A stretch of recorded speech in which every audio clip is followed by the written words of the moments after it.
Good morning, everyone.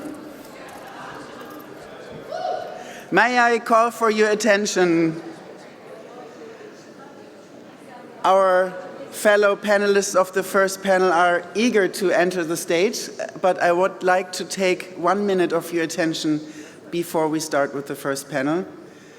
I hope you're all doing great and had a good sleep. How are you all? Yes? Okay. Yesterday we had a great first day, and one thing that we tried, as many of you know, for the first time, and it seemed to work really well, was Slido as a moment of interaction between audience and panel. And I just wanted to take the opportunity to remind everyone that we are doing that today again. And Basil Karski will also, and Sharon will say that in a minute, for the keynote, we will also have the possibility to ask questions. But for those of you who either weren't there yesterday or who didn't try, I wanted to remind you how it works. So if you open your app on your phone or your laptop, the browser app, and just enter slido.com, and it will be on the slide, I'm sure, for, yeah, there. You just enter that web address, and then you'll be asked for a code, and this is the code. You just enter that, and then you're in our conference Slido. Make sure you choose the right panel or keynote from the drop-down menu, and then ask your questions. And it is not only nice for the audience to be able to ask something or comment, but it is also great for the panelists, for the chair, because they can kind of think, okay, what is interesting for the audience? Does it match with my question? So use it and have fun with it. And another thing, and this is way more important, and I'm speaking on behalf of the jury and the EMF board here, and this is not going to be the last time, but after that really great first day, I wanted to take this opportunity to thank all those who are making this possible here, with, you know, the great stage, the great visuals, the front desk, welcome desk. And so I wanted to take this opportunity for everyone to do a huge round of applause. And I'm calling those teams just quickly. And those of you who are here, maybe you would like to come on stage briefly and get your personal round of applause. And this is the technical team, obviously. This is the social media team, and I'm specifically naming Joanna here, who had to suffer a lot from us judges in the course of the conference preparation for many, many changes, of the last-minute changes in the program. There's the design and key visuals, and I want to name Magda, who is really doing a great job, as you can all see. The welcome desk, of course, and the administration, and Angelika was really doing a great job ahead of the conference in making us all able to come here. And so please, if anyone of you who I just named or not named would like to come on stage, come on stage.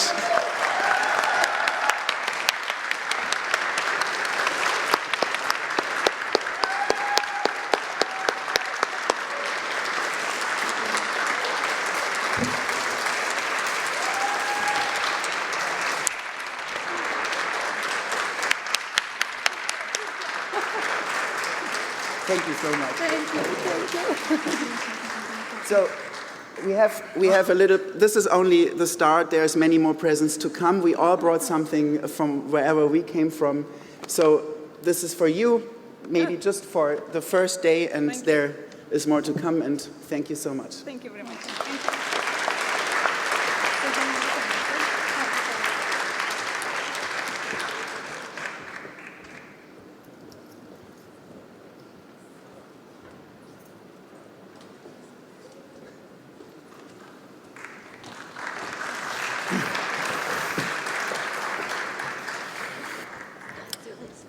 So good morning again, everybody.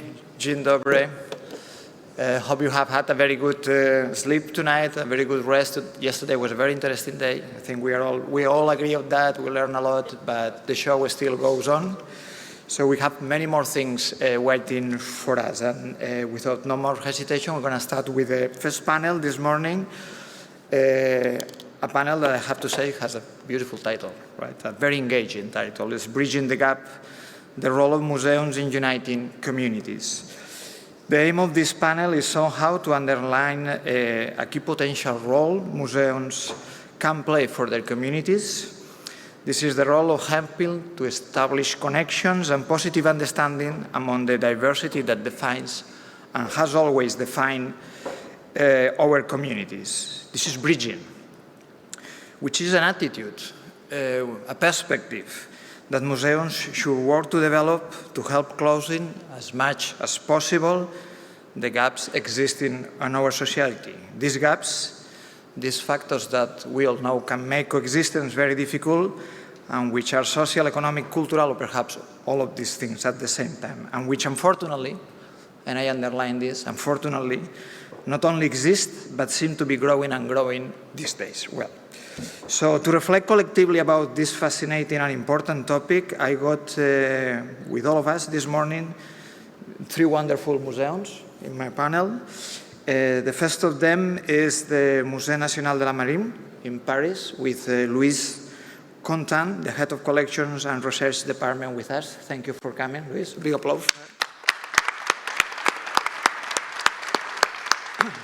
The second of the museums is the Amber Museum, the Museum Bustinu, from a local Polish museum from Gdansk. And from their team, we got 2 people, Andrew Jezweski, who works as a spokesman, and Dorota Powiska, a Sustainable Development Officer. Thank you for coming, both of you. And finally, we got also from France, Lionel Isaac, who is the director of the Enserun Archaeological Oppidum and Museum in the Sierras, south of France. Thank you for coming. So to start, Luis, whenever you want, the floor is yours.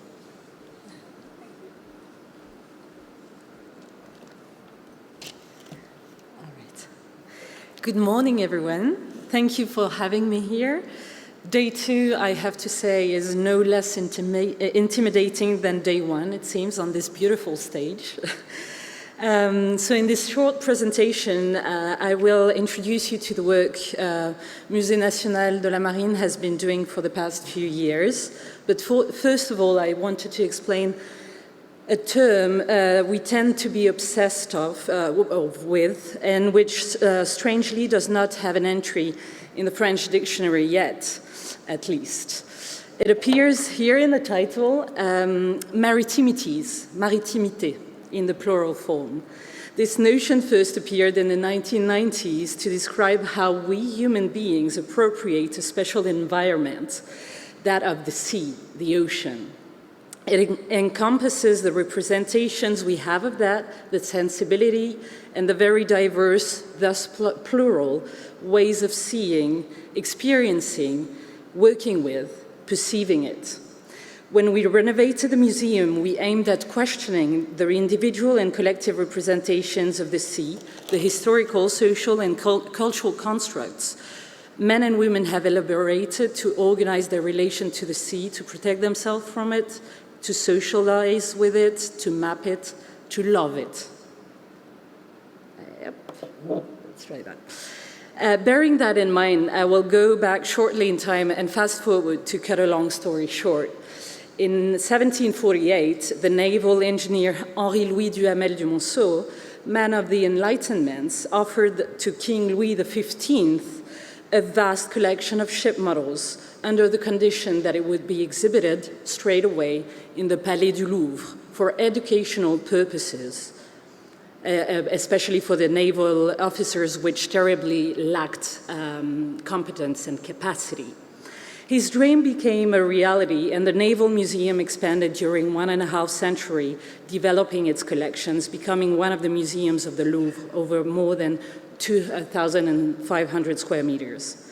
Fast forward, and keeping a change of name, protecting artworks during World War II outside of Paris, relocating to Palais de Chaillot, that was rebuilt for the Universal Exhibition of 1937, and opening in 1943, which is an interesting episode per se, enriching its scope with paintings, ethnographic collections, scientific and navigation instruments, drawings, photography, sculptures, etc. It became the museum of all navies, the military, but equally that of the scientific, so archaeology, oceanography, fishing, the merchant navy, sailing and leisure and sports, and finally search and rescue. However, what started as a place for sharing knowledge at the heart of France 250 years ago became unintelligible and dusty by the mid-90s, entering long years of existential crisis. It finally closed in 2017 to renovate fully, transform, and reinvent itself as the great maritime of France. So that's where we reached in November 23, reopening to the public after almost 7 years of renovation. I don't know how to launch this video, but, oh yeah, perfect, thank you very much.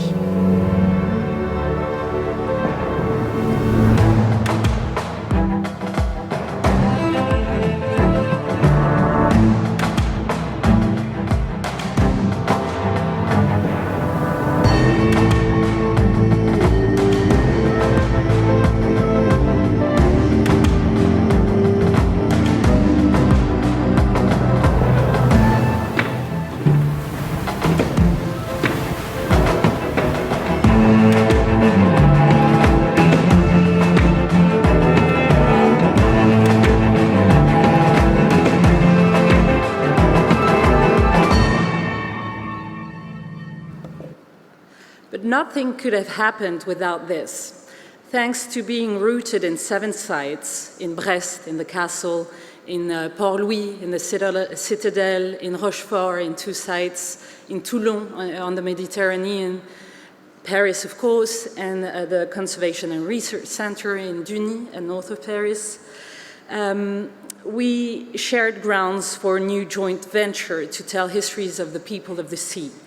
The Paris renovation was a major and most significant project to be reborn as a national institution, to restructure as a flagship, literally, as a cultural experimental playground and a strategic place of outreach and positive influence. But it is only one piece of a combined shared recipe, making us legitimate to express our DNA and talk about the sea and the gens de mer, translating into the people of the sea. Our credibility is embedded in this plural identity, multi-site, organic network, raising awareness through art, stories, and heritage, both tangible and intangible. To stick to John's advice, I could recount the impact of our diverse and vivid programming has on uniting communities. For instance, how sports and the immense joy we shared when we welcomed visitors after a difficult summer with the Olympics, and how they rushed back into our walls to experience our second major temporary exhibition on the Vendée Globe and sailing around the world, a big competition taking place at the same time. But I will tell you about a few guiding principles for our reinvention, which also, I believe, totally align with the topic of this panel being Bridging the Gap, our role as museum in uniting communities. 3 words first: immersion, accessibility, and inclusivity. It comes as no surprise, as a maritime museum, we wanted to immerse our audiences into another dimension of planet Earth. But to be very earthly, the fundamental role of the museum for our visitors is universal accessibility. Collections should be accessible to all, regardless of age, gender, social origin, disability, knowledge of museums, or the maritime world. A dedicated team coordinated with all, therefore created an accessibility chain. It redesigned its visitor experience through the theory of multiple intelligence, citing Howard Gardner in mind. Having various approaches were envisioned as well, so intellectual, material, sensorial, emotional, fun, family-based, and in order to engage the visitor's body and attention and bring maritime adventures to wider audiences. The methodology used was that of a collaborative effort between the museum, the scenographer, the accessibility experts, and most importantly, the visitors. Users' committees with individuals presenting various types of disabilities were created and gathered to adjust physical approaches, the interface, content, and setting the devices. 4 years of work were needed to ensure the same device could be understood and used by all audiences. As a feedback with this first year of reopening, we have noted that the devices were used by all type of audiences and not seen as created solely for accessibility purposes. They are inclusive and therefore immersive for all. Another guiding principle was that of embodiment. I could speak to you about our uniting communities around the major issues of slavery and the Atlantic trade, or the boiling subject of immigration and the French response in terms of search and rescue, for instance, or even the place of women as we have materialized it in our renovated museum. But I will focus today on experience and research. At Musée National de la Marine, we believe we do not own the maritimities, so professionals throughout the museum have thus been willing to record other voices. Members of the team started embarking, literally, with maritime professionals. And so here you can see a little twist in the museology plot. Indeed, Gabriel Courgeon, a colleague of mine, went aboard l'Alliance, a fishing boat, with her captain, fisherman Jérôme Viclin. This not only allowed him to immerse himself, collect memories, and film his testimony, it allowed us to enrich the collections with special pieces, very personal, as they are clothes worn. For once, the sea didn't go to the museum, but the museum went at sea. It became a way to show and highlight the gens de mer within the museum in order to give them the opportunity to speak for themselves. We have been thrilled about the critical reception of this lively layer of dialogue and that it adds to the historical, artistic, technical, and scientific narratives. How it resonates with visitors and creates a deeper, more intimate understanding, sense of belonging, by reflecting situations sometimes encountered by the audiences themselves. In the same way, we have since then followed up with embarking with sailors in old fields, the Navy, but also, in my case, with commercial divers. I have indeed always been passionate about diving, and last year the museum supported my initiative and professional development by sending me on a commercial diving training and tuition. This allowed me to immerse myself even more and in a widely not well enough known world, which is often fantasized since Jules Verne. It also enabled the museum to increase its capacity to better understand its topic and its relationship to the underwater world through collections and research. Field research, and I promise this is my final example, is for us yet another means to connect with communities. Participating in joint underwater archaeology operations with our partners like the DRAS, CNRS, INRAP, Musée départemental de l'Atlantique, not only demonstrates the engagement of the museum for producing relevant research material, but also proved our determination in sharing it right on the spot by offering open days of workshops with schools and with local communities to whom what's underwater, combined with scientific research, proves itself to be often mysterious and inaccessible. Thank you all for listening in this early morning, and thanks for the organizers for the amazing hospitality. Thank you. Thanks, Luis. Now is the turn of the Amber Museum. Dorota, Andrew. Okay, so before we start, the task we are going to do is a difficult one, so please forgive me. I am quite stressed, and I hope that you are not. So let's shoot the video. Okay, so the truth is that we wouldn't be here if long ago someone hadn't picked up a small piece of raisin on the seashore and reassembled it with the sun. Today, the Amber Museum in Gdańsk is the symbol of the world and soon the cosmic capital of amber. Last year, we were visited almost by 250,000 people, and nearly 4,000 adults and children joined the ranks of our Amber Academy. We show 1,000 objects on display, and our jewelry store brings in about €1 million each year. But this story is not about just numbers, it's about you. It's about people. People whom you will soon discover. You've probably seen them on the movie, which we've published, but for example, Maciej. He has recently finished his standard jewelry exhibition held at our museum. It was in March. And right now he's preparing a bold new one in Italy, perhaps with music by Rammstein. We had this idea at the start of our common endeavor, and frankly, we were quite stressed with this idea. So we asked ourselves the question, do amber and metal go well together? As you see on this presentation, they do, and it's a perfect match.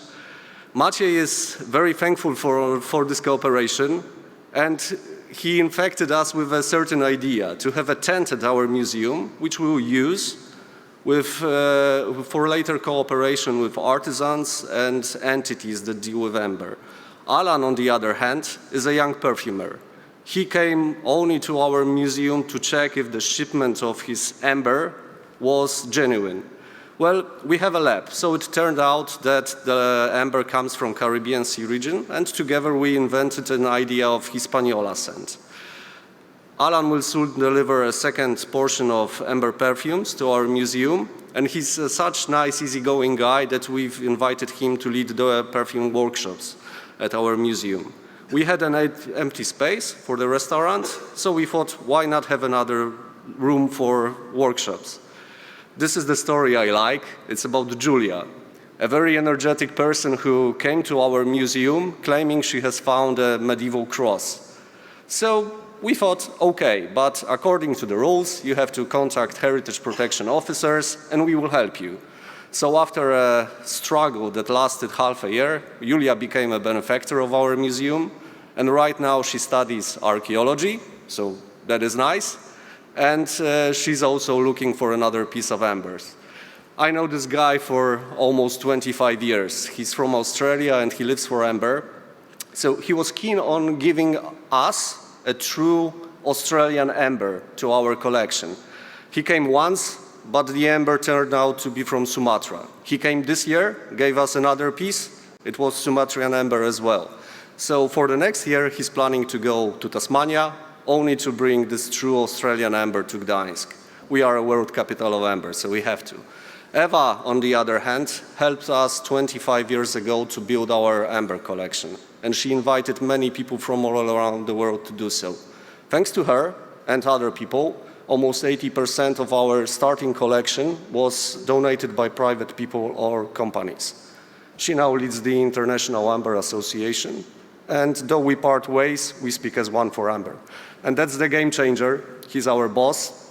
So he's the one actually who leads us towards openness towards people and towards their stories. Right now, we invite you to be a part of our common story. And truth be told, this story is a never-ending one. As you might probably know, in June, if Elon Musk will let us, we will launch first Baltic Amber into space. We do it because we can, and we have the capacity to do so. Thanks to wonderful cooperation with people from Polish Space Agency, Pomeranian Voivodeship officers, Either Robert Pytlos, who supervises amber issues at the mayor's office in Gdańsk, we have the capacity to do wonderful things for our stakeholders, whenever they are in the world, in Europe, either they are in Gdańsk. We coined the identity of our residents, almost 500,000 people. And if you have any questions, shoot them straight. Perhaps you will walk away with a token of our cosmic ambitions. If you do so, please come after the discussion panel. Thank you. Thank you very much, Andrew. And last but not least, we got Lionel Isaac from Enserun. It's your turn, Lionel.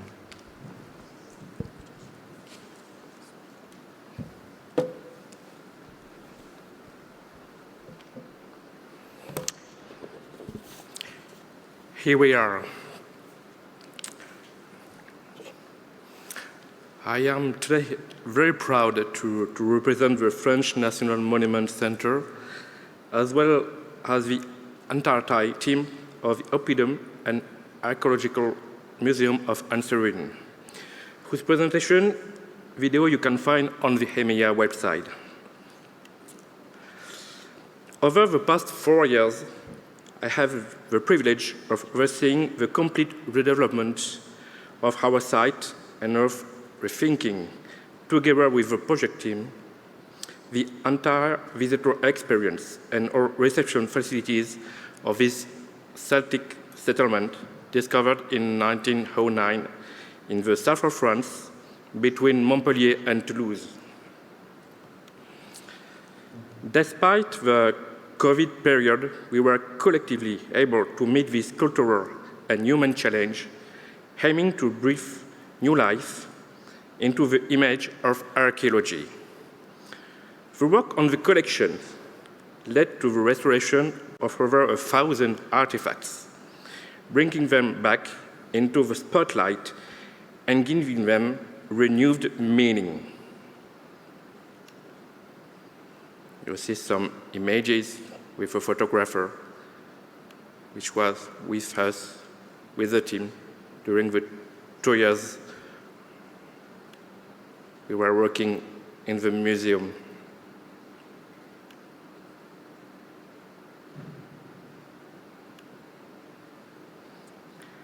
Great care was taken in integrating the site into its natural setting. Perched above the Canal du Midi, with particular attention to the landscape's aesthetic quality. A new excavation campaign has also been launched, welcoming students from across all over Europe. This entire transformation process allowed our whole team to be trained in conservation and object handling in very concrete terms. They have now taken full ownership of high centuries of history and more than a century of research. The museum and archaeology park reopened to the public on the 6th of July 2022 and now offers a wide range of activities rooted in the local territory and its communities. The scenographer Marion Lyonnais has managed to transcend the collection to offer a journey that reveals the invisible to all our audiences, while narrating a century-long human adventure. We have tried to preserve the spirit of the museum while modernizing our approach, offering immersive experiences with just a light touch of new technologies.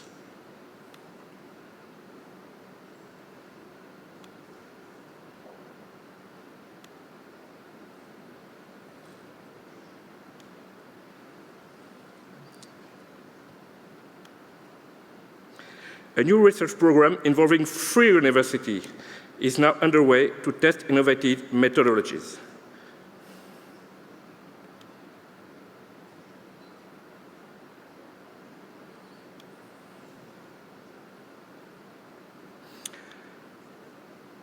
Hospitality. We said yesterday we've talked about hospitality. We also offer free access to families from disadvantaged neighborhoods, particularly as our region is seeing a growing influx of people from the Middle East and North Africa. In just a few years, we have moved beyond the old colonial narrative of our ancestors, the Gauls, to embrace a cultural mix that highlights the contribution of diverse Mediterranean civilizations, from the Greek trading post on the Black Sea and Crimea, through Carthaginian Tunisia, to the Phoenician settlement along the Valencian coast. We are developing tools that integrate inclusive perspective while also giving prominence to the landscape history.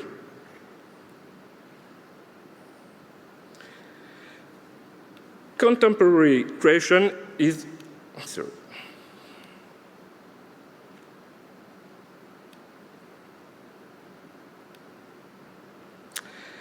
Contemporary creation is another key development focus in connection with the Hearts of Fire, dance, contemporary circus, and hybrid musical form. The museum is becoming what we in France call a tiers-lieu, is to say, a lively space for the local community and beyond from ages 7 to 77, more or less. Sport also now plays a role in our programming, encouraging athletic visitors to explore the 22 hectares of wooded trails across the hilltop site. Our exhibition aims to connect antiquity with today's major issues: migration, colonization, shared European heritage, climate change, and technological innovation.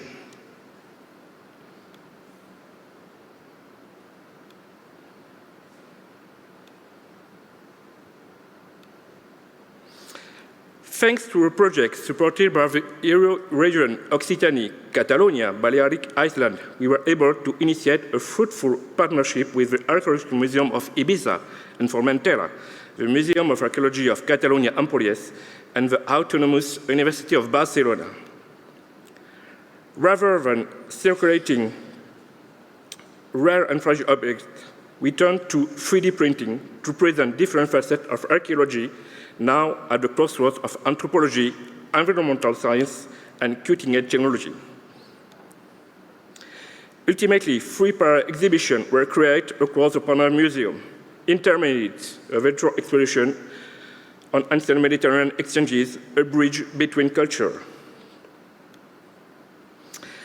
I warmly now invite you to discover our upcoming temporary exhibition. It's the 6th of June, Fragments of History, featuring 70 works by Finnish ceramic artist Pekka Pekkari. It's a poetic reflection on time, memory, and the tastes of past, created in partnership with the European Center of Ceramic. And finally, in my hand, I hold a 3D printed replica of one of the museum's iconic pieces, a censer depicting Demeter, goddess of fertility.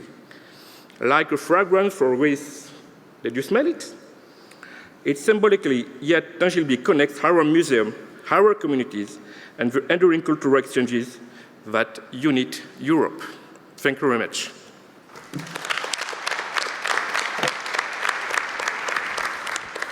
Well, thanks, Lionel. You all come from museums that have, I would say, in your context, in your local context, access to quite different communities. Amber Museum is Gdansk, a port city, with lots of commercial activity, important in the Baltic Sea. You got Enzebun, next to the Mediterranean, very, long time history, trade routes coming through, almost a crossroad also of cultures. And you are located in Paris, which is also, of course, very cosmopolitan location, different communities. But again, you are the Musée de la Marine, which links you to other kind of communities. But just following some of the questions that are coming up in Slido, bridging means also giving voice to the diversity of these communities. What are you doing in each of your museums to allow this diversity, this great diversity, to have part in your narratives? What strategies are you following in each of your cases So allow these people you're in contact with, these people you want to unite through your institutions, taking part of your own narratives at your museums. You want to start, Luis? Thank you very much for this question. Well, as I mentioned, we really try to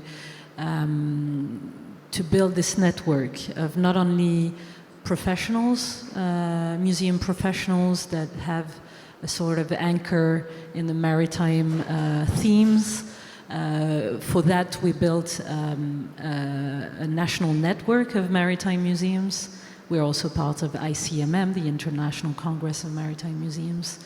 So that gives us a broad institutional sort of network. But we're building and trying to break barriers by being a forum as well for economic actors of the sea and the maritime world. So, of course, it's linked as well to financial issues at the museum. But we really, as part of the renovation project, we really wanted to be a platform for different actors of the sea to meet, gather, and discuss. So we're inviting economic actors and the industry, but also, as I said, les gens de mer, whether they are from NGOs defending what's at stake at the moment in the maritime world in relation to the climate crisis, to what's coming for us, to the discoveries and the topics of exploiting the depth. So we're inviting all of these actors, and we're starting to really be recognized as the house of mariners, basically. That was really our goal as a reopening institution, to be the house of everyone that has an interest with the sea. So in our programming, we are, of course, developing these spaces for debate, and for now it's been working quite well, but of course we still want to engage in that, and it's I would say a never-ending project in the way that France is the second exclusive maritime zone in the world after the UK. So we have a huge deal of an environment to treat and a huge playground in a way as well. But we also have different important issues to tackle.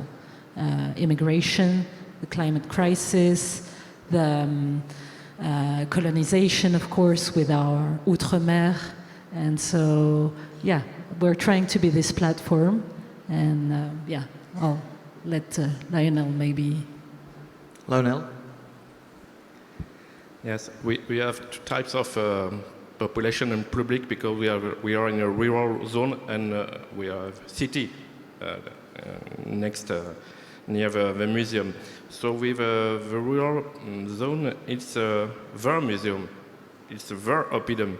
They are going there to make photography for a wedding, for example, for a feast, popular feast. So we open the park some days for all the population, because it's their patrimony. And for the city, it's a little bit different. We have to have a free transport travel. They come with groups, for example, and one day we offer all the services, all the facilities with the families, and we are working about the alphabet, for example, because we have the chance in the museum to have the carved alphabets, Iberian, Latin, Greek, on the ceramics, and so we are working with us with alphabetization, and with this family which is coming from Syria, Algeria, or Morocco, and we are making games with the alphabets, and they are proud to show us their alphabets and the alphabets in the ceramics museum, for example. Right, Dorota? Hi, can you hear me? Yes, you can. Thank you for having us again. I can't stop smiling after Angeli's presentation, because it perfectly portrayed the diversity of amber as a substance, We are very lucky to be able to base our activity on such a diverse substance because amber bridges the generations.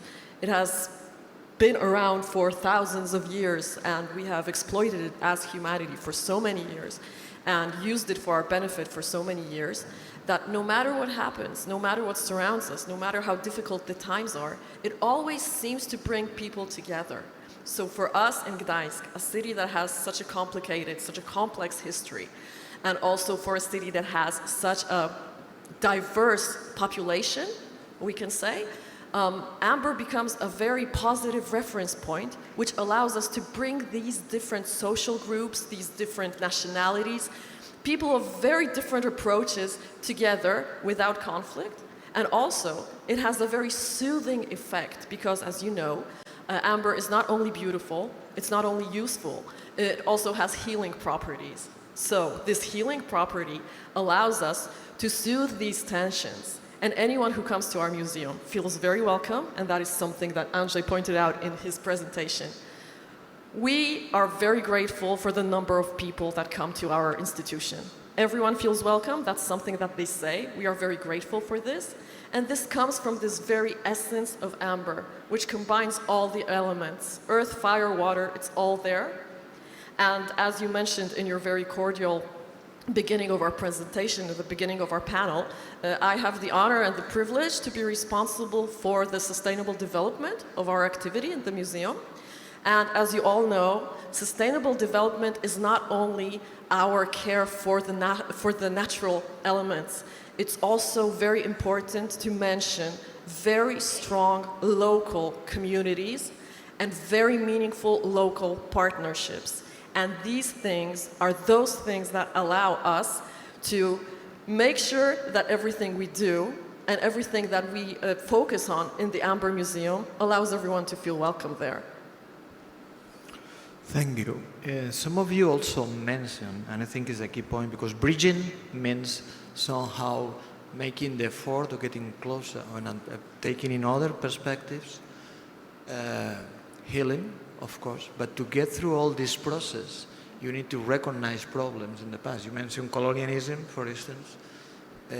Trade of amber also had problems, and in the classical period you work with in Enserun, of course, there was slavery, there were many other things.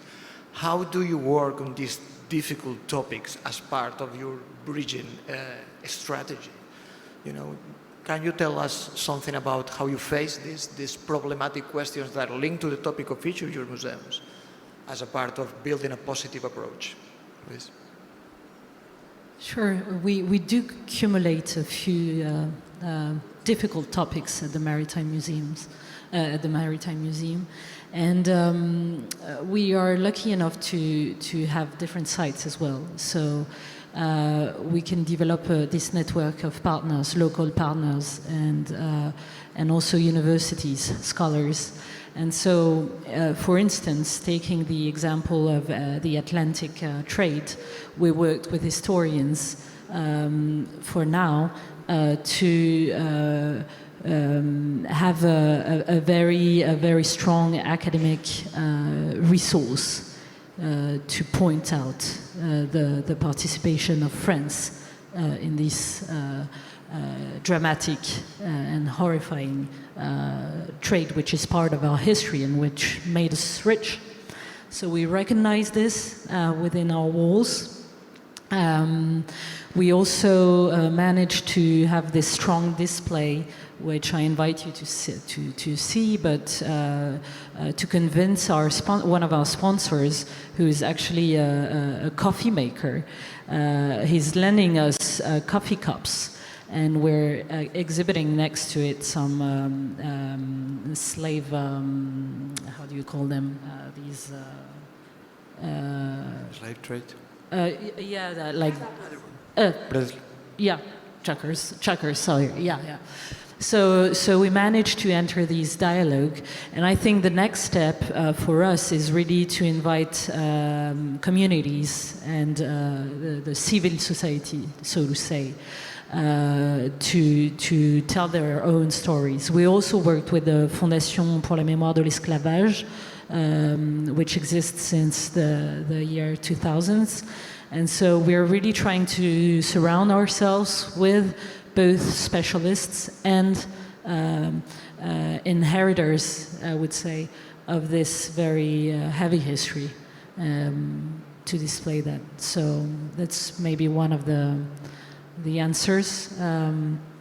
But there's plenty others, and there's plenty other subjects. So, yeah. Yeah, definitely a super difficult topic. We could go, Lionel. Yeah, yes. As I say, we are in the south of France, and it's a historical point where with, for example, Spain or Italian during the Second World War, there's a lot of people with Franco and Mussolini, they came there in Béziers, and now it's a community, it's a free and now new communities from Africa and from Middle East. So Anserin is sort of melting pot, we say, because we have a lot of ceramics, in archaeology. And we organize a debate in the park with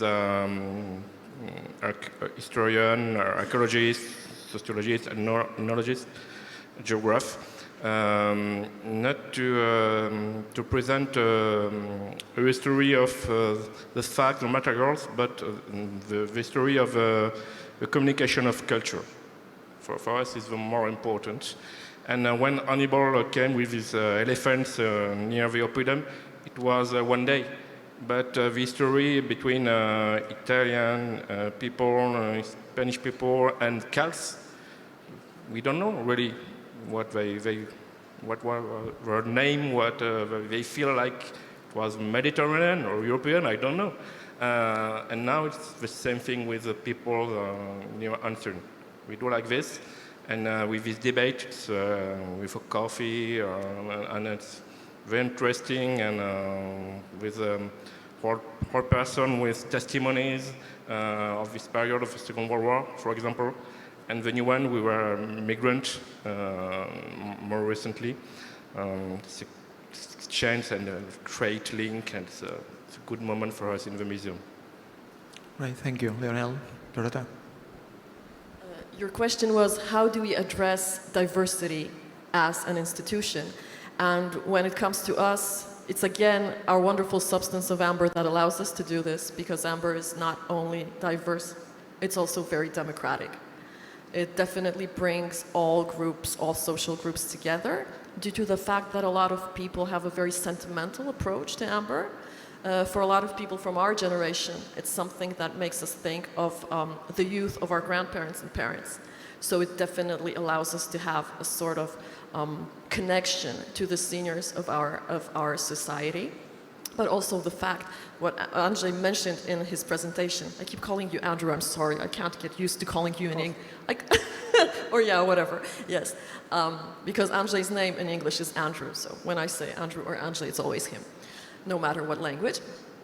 Andrzej mentioned that we are also becoming a sort of cosmic institution. We try to work with as many scientific disciplines and with as many commercial and business companies, we can say, because we know that every sort of partnership, no matter how unseeming it seems at first, allows us to be more understandable to a bigger audience. So we definitely try to look beyond, and we try to make sure that we develop all the time in all sorts of dimensions. Thanks. We got probably 5 minutes left, and I would like to give a positive approach to which we are having. Don't mistake my words, but I think we'd like to hear from you. This difficult task of let's just label our panel, bridging the gaps. How you see it towards the future, with all the context that we all know it's not like the most positive we have ever seen, right, outside there. But we are museums, we got a privilege, we are identity references. People look at us and say, well, what can you do? What is your vision in the following years regarding your communities of this amazing work I'm sure you are doing in each of your museums in terms of bridging the gap? What are your plans? What are your immediate actions? What do you want to underline on that or in your specific institutions? Please. Well, I think as an open platform, we are gathering people from all over France, but also from abroad, and we are trying to have an open discussion about the future, and we know what's at stake really with the sea. It's becoming probably that's my point of view, but I'm not the only one who shares it, and it's going to become a real issue for everyone in the world, whether you live by the coast or you're into a more continental zone. This year in France, we're having the National Year of the Sea, and we'll be hosting UNOC, so the UN Conference for the Ocean, in June in Nice. So it's not us hosting it, but it's a major event, and we're part of it. And we really want to stress out that the museum builds on the past to try and understand the present and project the future. That's what we all said, right? But we can see the impact of what we display in the museum, what we program in terms of exhibitions, in terms of conferences, which are all open and free to the public, in terms of screenings, in terms of debates, that we have managed to break and create this bridge, break the barriers and create this bridge between generations. And with more experts and elder generations that know the sea very well, and with the youth that really wants to get involved nowadays. So I think that's really a message of hope, and I'm very optimistic about the future, because altogether at the museum we can be one of the platforms that makes research but also makes it accessible to everyone to discuss and try to find solutions for us human beings to try and resolve some of the issues we will face with the ocean, and better live with this environment all together. Right, thank you, Luis. Lionel? Our objective is now 2030, 5 years for us. In the Center of National Monuments, we have a co-construction project with the 100 monuments shared by the center in France. But also, I think it's a construction of a European network for us, which is important. Not the point of view of France or only one country. We are here in this room with all the countries of Europe. We are now engaged in a network which is Iron Age Europe, with Switzerland, Deutschland, Spanish and Italian tomorrow, and Central Europe, to connect the museum and the people, because it's a European construction in March. We had to do it. It's our purpose. And I think it will challenge us with this special world and history where we are now in contemporary period, which is very complicated for everybody, complex. And so the museum, I think, are very, somebody yesterday said peace. It's a place of peace for a moment. We share it, but also we have to be stronger together to make this cultural Europe heritage. Thank you. Okay, so for us, the vision for the future is, as we already mentioned, space exploration. The Museum of Gdańsk doesn't have a cosmic department yet, but we're working on that. And to be completely serious, we are currently developing a laboratory for the better study, exploration, examination, and conservation of amber. Because, as you know, culture is an unrenewable resource. If we destroy what is our material heritage, we are definitely losing the strong potential and the strong identity of our communities. So it is very important to understand and preserve the heritage, the cultural, natural, and scientific heritage that we have. And as we already mentioned several times, amber is something that definitely brings our society together, our community, definitely allows us to forget about all the tensions, soothe them, and to make sure that everyone feels welcome and secure and safe in our environment and in our department, which is a very beautiful place to visit. You're all invited, of course. So we hope that this will allow us to preserve amber and in this way preserve the unity and cultural security of our society. We come from Gdańsk. For us, solidarity is not only a word.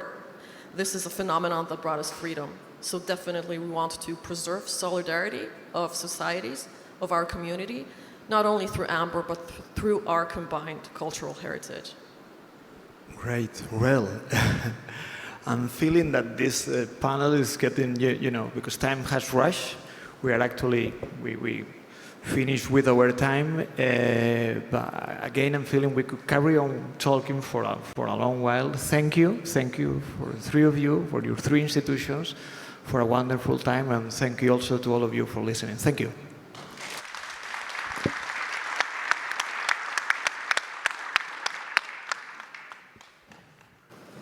Hello, everybody. Dzień dobry. We found Pedro and me. We found ourselves luckily because some of you were concerned yesterday in the evening. So You get to get over with us. So announcements. Again, alerting to the possibility of you having workshops with the previous winners of last year. So to register and participate on early Saturday afternoon, just go to the registration desk and sign your names there. Remind it's limited capacity, so take your chance. And the second part of it, I presume, I hope so, that we are all at the gala dinner, the big highlight, the heyday of this whole celebration of European museums that we are doing it now. But if by any chance any of you are departing earlier in one of your groups and not attending the gala dinner, please alert the registration desk so they have to consider seating plans, amount of food and everything. So please, we advise on that. But we hope everyone goes to the gala dinner. This is a great timing in terms of time conference. We are delaying, but regarding time, my good mate Piotr has got something to tell to you. I'll be the bad policeman.